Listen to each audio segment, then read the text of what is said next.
All righty. Good morning. Good morning. Welcome to Push You to Your Purpose podcast. I am your host, Tanya Bailey, and I am so happy and glad to be on here today. I have the pleasure to have with me Dr. Tiffany Sayles as my guest for today. We're happy to hear about her new book, We Say.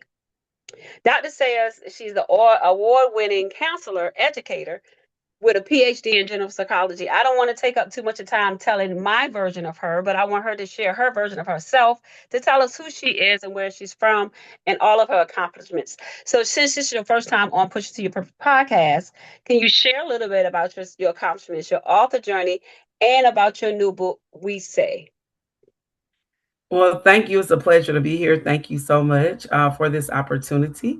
As you said, I am Dr. Tiffany Sayles. And to be honest, my greatest accomplishment is truly being a daughter of the Most High God, because it's only been through Him that I've been able to do all the other things that you may see, read, or whatever. I am blessed to be a wife, a mother of three amazing girls, a ministry leader, and I serve in several educational roles over the past 20 plus years, to include a school counselor, college professor, and now I serve in the role of a school psychologist. That's Um, wonderful. mhm. That's wonderful. That sounds really good. That is so interesting to know that I am talking to someone who is the daughter of the King and who walks in her purpose, what God has ordained for her, and that's awesome. What inspired you to write your book, We Say? Well, kind of going back to my author journey, as a child, I always loved to write. I remember starting my journal when I was in first grade, started writing in journals. And I remember entering my first book contest in fifth grade, and I won for our entire county. So that really ignited just a love, even a greater love for writing. And I've continued to write. I've contributed in a lot of ways to devotionals and written academic articles and short stories. But I was so excited after completing my dissertation, which is like 3.5 years of writing a bunch of stuff about one topic, and it's a grueling process.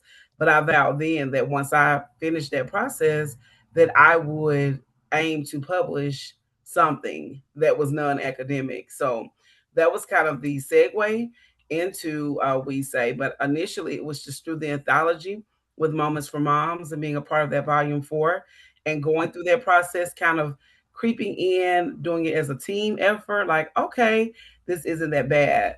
So then when I prayed about, okay, so God, when it's time for me to venture out to a solo book, what should I write? Because I have so many stories, so many things. And he reminded me of We Say. And a little bit of the inspiration behind that is I've heard for so many years people being consumed with what they say, including adults, mostly adults. And even as a child, and I remember even when I worked in a nursing home as a geriatric Mm. counselor, some of those 70, 80 year olds they were worried about what somebody down the hall said about them talking to Mr. Keith. And I'm like, and honestly, at that age, and even I was raised kind of like, watch, don't do something because they're going to say this or they're going to say that.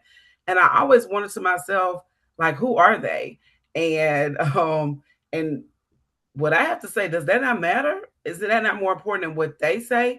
So when posing this question to some of my third grade students years ago, we discussed and they started talking about, but this is what we say and how that matters more than the they. And that was third graders. And they're the ones who kind of brought the title to life. And that was about 12 years ago. Oh wow, that is awesome. That sounds really good. It's amazing how older people will have an impact on you as well as the young people on what somebody said. That's Yeah. amazing. Mm-hmm. I noticed that you are a daughter of God, of the King. Mm-hmm. How has your own understanding of God influenced your writings? Well, I'll truly say no matter what role or position I've held, I aim to represent him in it all. Um, all the pieces, the parts of my life, I allow him to use all of it, all the stories, all the messes, and I funnel it into my writing.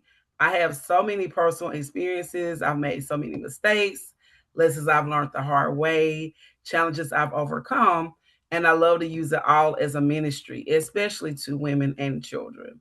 So That's, he uses it all in my writing. that sounds good. That's good. That's good. I noticed with the book We Say, it's a children's book and it empowers them to challenge their negative comments and embrace their true selves. So what message do you hope that children will take away from your book, We Say? Well, you pretty much said it. I want them to learn those empowering skills of Mm-hmm. confidence building language and positive identity tools that they can use anywhere, anytime, in any season of their life to strengthen their self worth and resilience. Because the only person's voice that should matter most to us, not to say that you don't have mentors and people who speak life into you, that your Right, voice matters. So, really empower them to know your voice is valuable. That's the right, message. right. That do make sense. That make a whole lot of sense. What advice would you give to an inspired children's author, the one that wants to start writing children's books? What advice would you give to them? I will say this: I have not self-published, but I know that self-publishing is a viable option. A lot of authors go that route. But based on my experience and my success thus far, if possible, I would suggest and highly recommend that a children's author invest in a publisher and a marketing strategist. And that could be one person. I was really fortunate to have Juanita Woodson with Grace for Purpose Publishing Company and Paula with Eon Books. I had their experience, their insight, their wisdom, and that helped to catapult me in ways I know I couldn't have done on my own in the time that I've done it. Is it Right. possible? Of course. Both of them they started their own journeys, but now they're able to package their wisdom and skills. So I just encourage do your research and be willing to invest money in order to save you time and unnecessary frustration. When I say this journey has been with ease, because they're like my cheat code. My pastor often reminds us that time is our most valuable commodity. So whatever Mhm. I can do, even if it's paying to save time, then I do it. So you don't have to reinvent the wheel. You don't have to scratch your head and figure it out. Get the support. And your story is worth the investment. It doesn't do any Mhm. good to have a great book if no one knows about it. And I think having a publisher and a marketing strategist who's experienced, who can say, hey, this is what I missed, this is how I messed up, or this is what I've learned the hard way. Here you go. Mhm. I think it's the for me, it's been the best thing. So I say at least look into it. Excuse me. Right. And the final question, what impact do you want your book to have on your audience? Well, primarily the book aims to leave a lasting impact by again empowering children to challenge negative statements, comments, and some stereotypes, as well as embrace who they were made to be, which is very important. But I Mhm. also want to encourage readers to transform hurtful comments because people say things intentionally and unintentionally, and Oh, being able to transfer those statements into powerful declarations of confidence and self love. I also want to provide a tool for building emotional growth and a sense of belonging, knowing that no matter who you are, your journey, your walk, or what people say, you belong.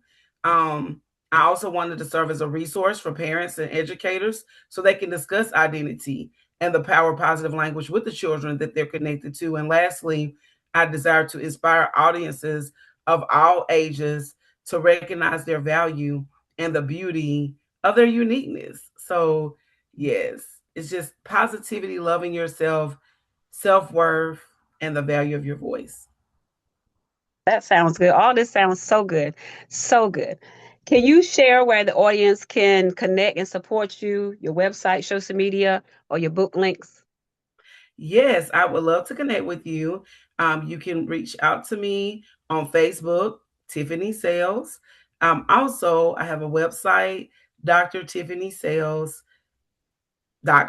So you just go to that website and it pretty much has all of my up to date, some of my podcasts or interviews, books and magazines that I'm a part of, and a way to connect with me via email. So I would love to connect. Those are probably the two primary ways that you can reach out to me. And again, I would love to connect with you. Well, you heard it first here on Push You to Your Purpose podcast about We Say, the book We Say, the children's book by Dr. Tiffany Sayles. We are so glad to have you. You have been on here tonight today. We are so glad to have you. And I just want to thank you again for coming in. Please check out her website for all her accomplishments and books. And I look forward to working with you again. Thank you so much. I look forward to working with you. Thank you.